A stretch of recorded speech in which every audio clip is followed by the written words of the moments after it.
Big boss season 9 హౌస్‌లో దివ్య మాటలకు Kalyan manipulate అవుతున్నాడు అనే మాటలతో పాటుగా, ఇక తనూజ అలానే కళ్యాణ్ ఇద్దరు కూడా నామినేషన్స్‌లో స్టాండ్ తీసుకోలేదు. సేఫ్ గేమ్ ఆడుతున్నారని చాలా వరకైతే ఆడియన్స్ నుంచి గట్టి టాకే వినిపిస్తుందనమాట. మరి నిజంగానే నామినేషన్స్‌లో సేఫ్ గేమ్ ఆడారా? దివ్య మాటలకి కళ్యాణ్ మ్యానిపులేట్ అవుతున్నాడా లేదా అనేది తెలుసుకుందాం. నిన్న లైవ్‌లో కొన్ని ఇన్సిడెంట్స్ జరిగాయి. అవి ఏంటో కూడా చెప్తాను. ఎవరు భరణి అలానే సుమన్ శెట్టి గారు కూర్చుంటే అక్కడికి దివ్య వస్తుందనమాట. వచ్చి ఏమంటుందంటే నామినేషన్స్‌కి ముందు ఇది.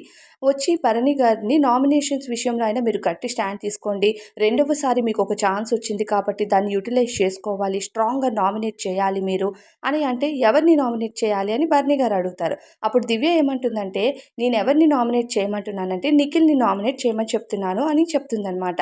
నిఖిల్‌ని నేనెందుకు నామినేట్ చేయాలి? అసలు ఏం పాయింట్స్ పైన నామినేట్ చేయాలి అన్నట్టుగా భరణి గారు అడిగితే మీకు స్ట్రాంగ్ పాయింట్సే లేవా? నిఖిల్ అసలు ఏం గేమ్ ఆడుతున్నాడు అన్నట్టుగా మ్యానిపులేట్ చేస్తూ ఉంటుంది భరణి గారిని. అయితే నామినేషన్స్‌లో ఈ వారం పక్కాగా దివ్య నామినేషన్ అవుతుందని దివ్యకి తెలుసు కన్ఫర్మ్‌గా.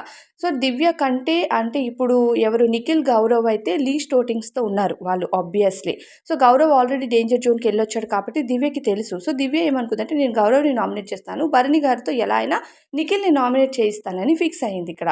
అండ్ సెకండ్ ఏంటంటే దివ్యకు ఎక్కడికక్కడ ఎవరు మన కళ్యాణ్ బాబు ఎప్పటికప్పుడు హెల్ప్ చేయడాలు కిచెన్‌లోని తన పనుల్లో ఇచ్చేయడాలు, తన మాటలకి మ్యానిపులేట్ అవ్వడాలు ఇవన్నీ కూడా అవుతున్నాయి. సో, కళ్యాణ్ ఏం చేశాడు దివ్యని నామినేట్ చేస్తాడనుకున్నాం. లాస్ట్ వీకెండ్ ఏమైంది? దివ్యని నామినేట్ చేయాలి పక్కాగా లేదంటే కళ్యాణ్ సేఫ్ గేమ్ ఆడుతున్నాడని మనందరం డిసైడ్ అయిపోయాం. సో, కళ్యాణ్ తన ఆట నుంచి తీసేసిన దివ్యని కాకుండా నిఖిల్‌ని నామినేట్ చేశాడు. ఇదైతే నాగార్జున గారి దగ్గర కూడా చెప్పాడు. నేను నిఖిల్‌ని నామినేట్ చేద్దాం అనుకుంటున్నాను నెక్స్ట్ వీక్‌లో అని. కానీ నిఖిల్‌ని నామినేట్ చేసే అంత వాలిడ్ పాయింట్స్ కంటే దివ్య మొన్న టాస్క్‌ని తీసేసింది కాబట్టి దివ్యని నామినేట్ చేయడం ఒక వాలిడ్ పాయింటే. ఇక తనూజ విషయానికొస్తే తనూజ ఖచ్చితంగా నామినేట్ చేస్తది దివ్యని అని 100% ఫిక్స్ అయ్యారు. కానీ తనూజ ఏం చేసింది? గౌరవ్‌ని నామినేట్ చేసింది. తనూజకి నిజంగా తనూజ అక్కడ బ్రెయిన్ యూజ్ చేయలేదనిపించింది.